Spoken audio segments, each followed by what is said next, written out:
Welcome viewers, প্রতিদিনের মতো আজও চলে এসেছি আমার লাঞ্চের থালি নিয়ে।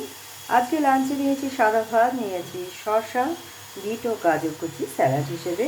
প্রথম পাতে খাওয়ার জন্য নিয়েছি লাউয়ের খোসা ও আলু ভাজা, যেটা তেলে 5 ফোড়ন ও শুকনো লঙ্কা ফোড়ন দিয়ে পেঁয়াজ কুচি ভাজা ভাজা করে লম্বা টুকরো করে কাটা লাউয়ের খোসা ও আলুটা দিয়ে নুন, হলুদ ও সামান্য মিষ্টি দিয়ে রান্না করেছি।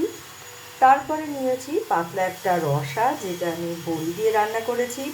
আর দিয়েছি আলু, বেগুন, পটল।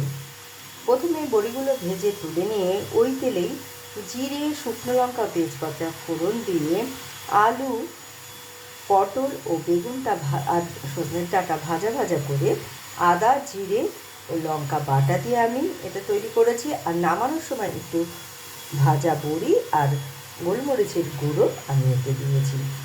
তারপর নিয়েছি পাবদা মাছের একটা ঝোল, যেটা আমি সাদা সর্ষে, পোস্ত, রসুন ও কাঁচা লঙ্কা বাটা দিয়ে রান্না করেছি। নামানোর সময় বেশ খানিকটা ধনেপাতা কুচি ও কাঁচা সর্ষের তেল দিয়ে আমি নামিয়েছি। আর শেষ পাতে খাওয়ার জন্য নিয়েছি টক দই। তো কেমন লাগলো আপনাদের আমার এই লাঞ্চের থালিটা? ভালো লাগলে লাইক, শেয়ার এবং সাবস্ক্রাইব করবেন আমার চ্যানেলকে। Thank you for watching.